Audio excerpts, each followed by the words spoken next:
Hey, what's up, guys? Welcome to episode number 38 of our Islanders Jam Mode. So, in last episode, we watched some of McMillan's first game.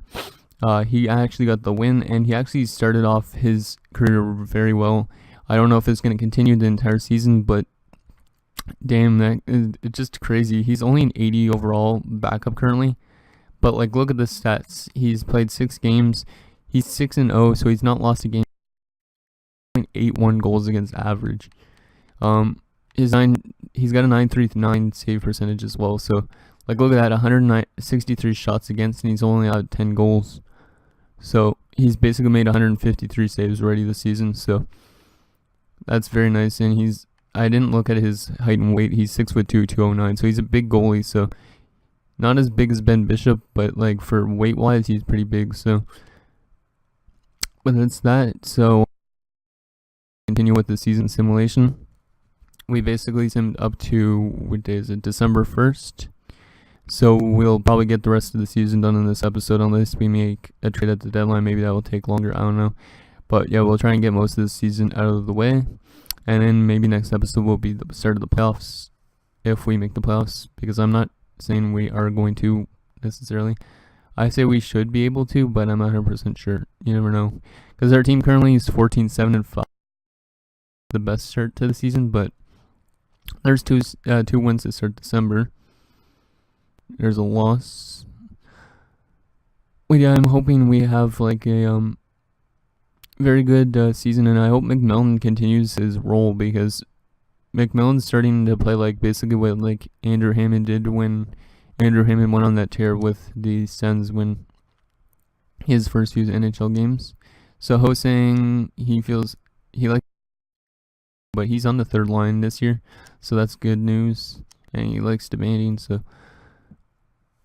but yeah, Leon Draisaitl has been playing good for our team, which is good news. And then also we checked in, Melker Karlsson's dropping off a lot now, so we kind of got a one-sided deal, but Edmonton thought it was a good deal at the time because Leon Draisaitl wanted to be traded.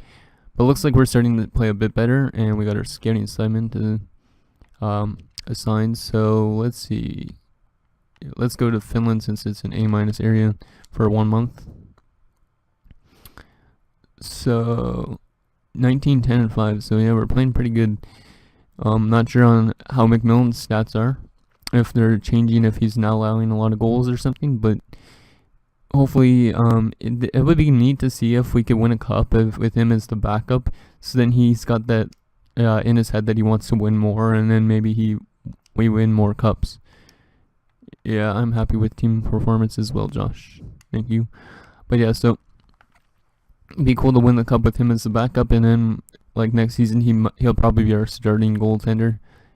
So,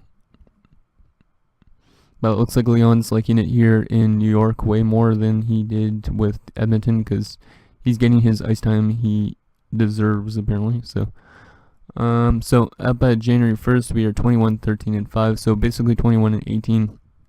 Not the best, but not the worst either. So continue simulating up to February 1st. And then we'll also close to the deadline, we'll see if there's any trades that have happened. So because there could be some little deals that go on around this time. So, but we're 3-0 to start 2024, so that's pretty nice. And we got some trade proposals things. We don't have trade proposals. I don't even edit my trading block in this franchise mode because I don't know who I want to deal, that sort of thing. I think Ryan Strome might be one of those guys that we have to show the door to eventually, but not 100% sure on that. It'd be cool to trade him to Arizona and have all 3 Strome brothers win the cup with Arizona one time. See, that's what I would do if I was doing an Arizona GM mode. I'd do all 3 of that. Just have all the 3 Stromes on one line or something cool like that. And so this month so far we've only lost 2 games in our first 7, so not too bad. Not a lot of games actually in January. The All-Star break is coming up too, it looks like. It sucks you can't do the All-Star game and stuff like that, because it would be cool to see our players playing on the All-Star team. If some of them do, probably John Tavares would be the type of thing. looks like, yeah, this month has been a bit of a good one for us to help us in the standings, as after this month we are now at 28, 17, and 5. So let's quickly check if there's been any transactions around the league. Currently we have a pretty big lead on Washington, so we pretty close to first in our division again. So last year we won the President's Trophy, so maybe we can win back-to-back President's Trophies. I'm not 100% sure. So let's just see if there's been any transactions around the league. Player pick and trading. No, there has not. And no signings, obviously, because I don't think you could do signings after December 1st. Let's just check if McMillan's continuing his hot streak and check our player stats. So Shane Prince is still leading our team in points, which is kind of surprising. 40. But look at that. Tavares and Dalcoli aren't having the best of seasons. Only 30-something points, but it's more depth playmaking now because, like, Velarde's having a good season, 32 points. Draisaitl, 30, like, it's not that bad. But the thing is bad is, oh, wow, actually, Arco Scandal and Matthias Grellinger both have 6 goals, so that's not too bad. But Grellinger, he's an 85 and he's a top 4 defenseman. I don't know if he's going to grow much more. Hopefully he continues to put the puck in the net, though. And yeah, see, McMillan's stats starting to go down a bit, but he's still got a very good winning record. He's played 13 games, 2.4 goals against average, 10-3-0, so he's still won a lot more than he's lost, and a 9.22 save percentage, so he's just, the goals against average is just not good. And then, Soderstrom's is worse. Best goalie is McMillan. He hasn't actually grown this season, but he's growing in certain positions like the breakaway, 5 goal, glove high, I almost said goalie high, glove low, and his endurance. Also, his passing is going up and his rebound control. That's the only thing that's not good for him is his puck control. So hopefully that grows for next season. But yeah, let's just continue simulating and see if goes to any trades. I don't think we really need to make any trades, because we made that one big move in the offseason for Draisaitl. But if we start to lose a lot of games, maybe we go for somebody that could help us in a playoff run.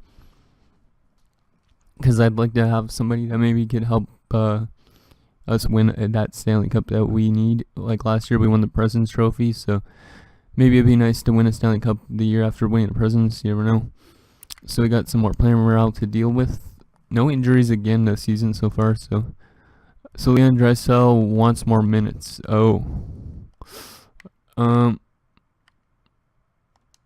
Let's see. He likes calming, so let's just see. He should be listed though as a second line forward. I don't think if he gets listed as a first line forward, I might have to move. I can move Zoe Strome to the second line center position. So let's see. Leon Draisaitl, 85. Yeah, second line forward. Maybe he's not on the power play or something. Yeah, he's not on the power play. So we could always, let's see, who could we take off? We could take Hosang off the power play. But we're going to just take Hosang off the power play. Because, where are you, Draisaitl? Are you, or that's both of you. What the hell, I didn't mean to click that one. Draisaitl, and let's put Draisaitl as the center, unless Barzil's got better face-offs, 77, 82. So, yeah, there you go. We'll put Leon on the power play. That should make him not complain about his ice time. He should have been on the power play already, but they decided to put Hosang on it, so yeah, let's just continue simulating up to March 1st kind of area, and see if there's been any transactions again. Now he got gained morale because of ice time right after that, so he's happy with the changes we made by putting him on that second line power play. Where do we want to send our scout out to now? We already scouted Russia apparently. There's no prospects in the rest row. Let's just go back to Russia again because we need more snipers probably on this team. So there's a nice 4-0 win. We've actually won 3 in a row now, so we're starting to have a good month too. There's a loss to the Devils, 1-0 only though. So too bad it wasn't an overtime loss or a shootout loss. But we're 32-21-5. So yeah, we're not having the best of seasons in comparison like last year's President's Trophy, but at least it looks like we still have like a chance to make these playoffs because we've been winning more than losing. So, but yeah, 35, 21, and 7 up at the trade deadline. It's not too bad at all. That's basically 35 and 28. So just get right on to the deadline. Just see. Well, I'll also check the trading box, see if there's somebody that can help with a playoff run. See, currently we're in second. New Jersey looks like they're running away almost with our division. I think they did like a few years ago as well, so it makes sense, I guess.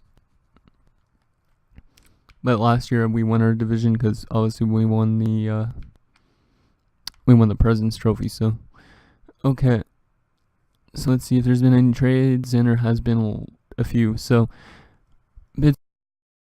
Kopitz, I guess this is a prospect guy, and Marty Riley from Dallas in exchange for Matt Nieto. So Matt Nieto, or Nieto, or whatever you want to call him, is basically a vet probably in this now in exchange for 2 prospects.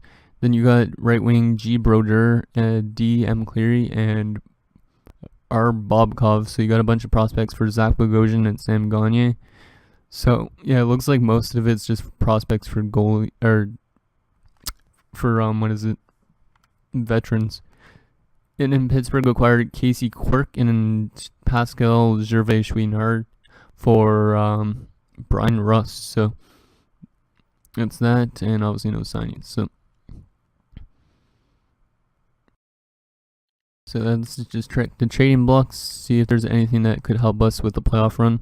If not, then we'll just continue simulating. So, not edit trading block. I don't want to edit my trading block. But Gore's up to a 75, so that grinder, top 6 grinder guy, he might turn out to be something. I wonder if he could actually score too. So there's prospects. But any like veterans that could help with the playoff run, Sandstrom, that's not bad. Yeah. Falk would help with the playoff run for sure, but I don't really think we don't have the cap space really for a guy like him. Zikov and Nelson, we don't really want to bring back Nelson. It'd be kind of funny to bring back him, but we don't really have any room for him. Patrick Kane, it'd be cool to bring Kane over for 1 year, but he's probably close to retiring, so some more prospects. Nick Spaulding, bring him back for 1 year, no thank you. Adam Larson. Wait, Adam Larson, how old is he? 31. That'd be cool though still. Anze Kopitar, bring him for 1 year, but $10 million. We don't have that kind of cap space. And Drew Doughty, no thanks. A lot of veteran kind of guys, but yeah, I don't know. Like most of them are on 1 year deals, which would be nice, but I don't know if anyone. Bobby Ryan, he's making $4 million, but he's a 73 overall. Yeah, he's dropping off a lot. He's definitely retiring at the end of the season. And Andrew Hammond as well. Michael DiPietro. Sean Matthias, Mark Stahl, and Daniel Sprong. Wayne Simmons has 2 years left though. This prospect guy, Mrazek, Camilleri, this guy, and wow, Ehlers is up there. Not bad for Ehlers, and then Perot is going to retire definitely at the end of the season. Yeah, I don't think we could trade for any of these guys because we don't really have the cap space, so I think we have a good team the way we are right now. We could always have traded for, like, say, Nick Spaulding or something for a depth player, but I think we're fine the way we are. So yeah, let's go up to April 1st, and then we'll get that last month out of the way.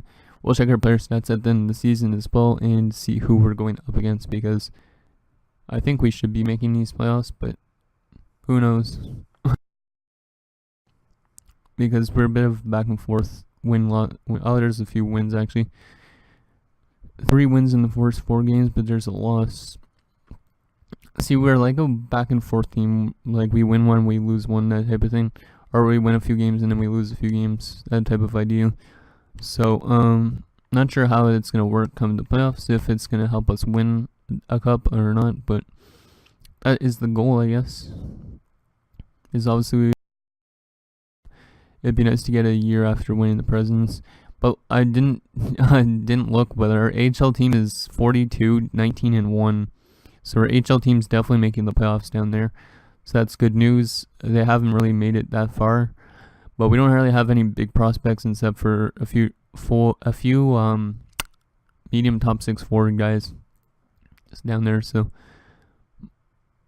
we're 41-26-7 currently. There's 3 losses in a row, a shootout loss. Guys, don't go on a losing streak right now, is we need these wins, because I don't know how close the next team is. And there is another loss, so we've lost a lot to end that month. We're now 41-28-9 to start April. We have 4 games in April. We lost 1, 2, 3, 4, 5, 6. It's not good at all. Let's look at the standings. So we're still, though, in that playoff spot. We should be clinching pretty soon, so that's good news. But maybe that means we're going to have a deep playoff run if we're doing bad during the end of the season. So let's see, do we win this game against Rangers? And we do. So we might have clinched with that win, I don't know. Let's see, did we clinch? No, we did not. But we should be clinching soon. Go up to Pittsburgh.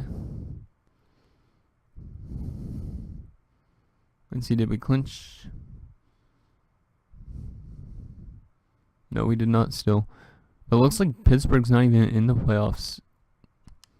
Yeah, it looks like Pittsburgh didn't even make the playoffs. Or it was way down in the bottom of the standings or something. I gotta check this. Yeah, Pittsburgh's not making the playoffs, guys. Wow. It's kind of surprising. And Carolina's not either, so. And Washington isn't either. That's kind of sad to see, though, because Washington was the team that beat us, so we basically are losing to a non-playoff team. And yeah, but now let's see if we could beat Pittsburgh. We should be in these playoffs anyways. Let's see, Pittsburgh, and it's another win, so we should make the playoffs with that win, I think.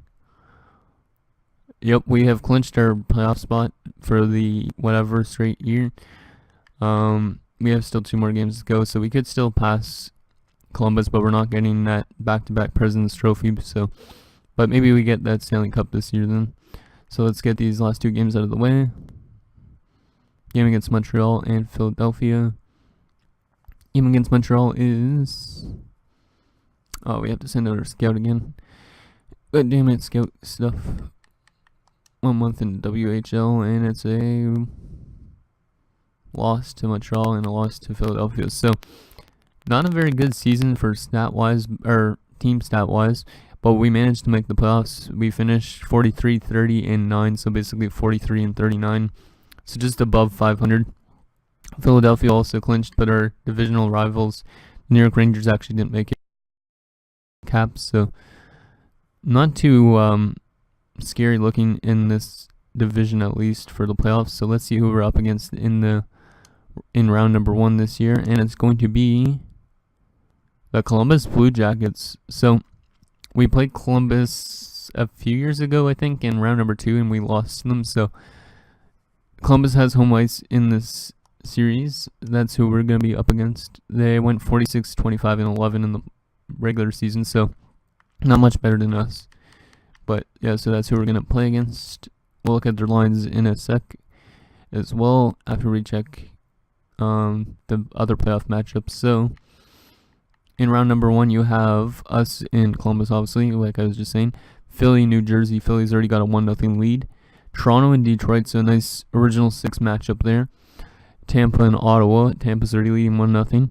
You got St. Louis, who's back to the playoffs again, looking to get another cup, maybe, against Dallas. You got Minnesota and Winnipeg, who Minnesota's actually already got a 1-0 lead in that series. And then you got Anaheim and San Jose, so Battle of California, or one of the Battles of California.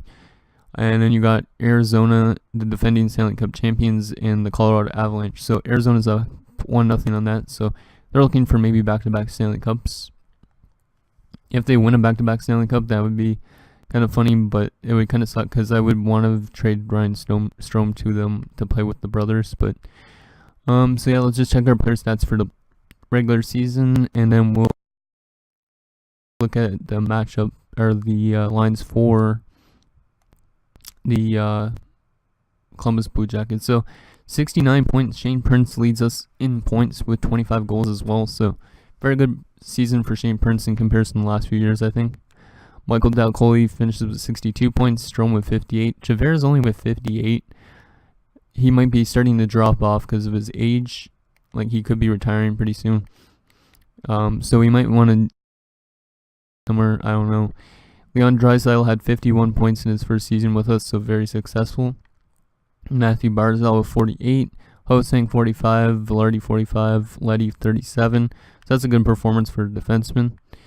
Pulock 36, Tkachuk 28, Savard 28, Sundstrom 28, Beauvillier 26, Holt 15, Grellinger 13, and Witherspoon 11, Scandala 9. So a lot of depth points wise. Like, our lowest point guy for offense is 15 points, and that's our fourth liner. So pretty successful, I'd say. And our goaltending, yeah, wow. McMillan had a great rookie season. He didn't play like that much games. He played 23 games, 2.15 goals against average, or I want to say 16-4-1. So very good winning record, and a .929 save percentage. So very good rookie season for our goalie. He actually put up 4 shutouts too, but he's still an 80 overall. So I think he's gonna have a good growth during the during the off season. And then Soderstrom, 62 games played, 2.52 goals against average, 27, 26, and 4 with a .915 save percentage. So not a good win-loss ratio, and not a good goals against, but a good save percentage, or basic save percentage. So not too bad. Entire league stats, and then we'll get into the Columbus Blue Jackets lines. So once I can get over there, there you go, entire league. So Luke Green, holy shit, leading the Winnipeg Jets and the NHL in points, a defenseman. You never see that. That's just crazy. Luke Green, 87 overall only, but look at the points: 18 goals, 74 assists, 92 points. Yeah, Winnipeg's got a pretty great roster. Like, look at that, 92 points. Then you also got Maxime Comtois with 90 points and Laine with 88. So just crazy points. And Koska Ranta, this guy might have been a rookie this year. He was a first overall pick last year or the year before. Yeah, this was his first NHL season, and he almost led the league. So that guy's definitely going to get the Rookie of the Year, probably. But yeah, other than that, that's those point-wise. Dylan Strome was up there. See, the Strome brothers. That would have been kind of cool. Goalies.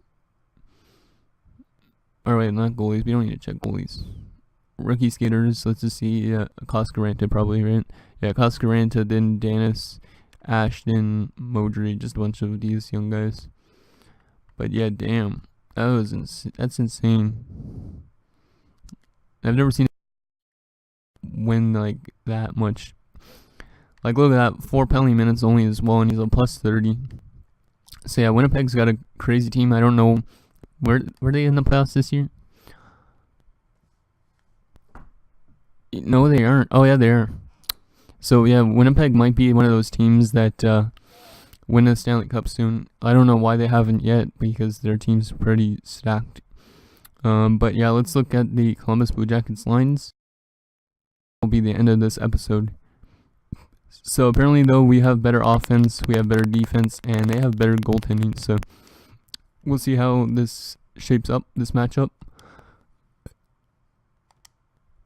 But so they have the home ice advantage in the series, so we'll see how we do on the road. So first line still has Boone Jenner, but then they also picked up Sam Reinhart. I remember seeing that before with Jake Kreisky. So not a very good first line centerman. But then again, I think I said that last coming back to bite us. And then Brandon Saw at 88, so 2 good wingers here. And Dubois, who's an 83, and Bjorkstrand at 87. So some great wingers, not the best top two centers. Sonny Milano and Wenberg. I don't know why they have Wenberg down there.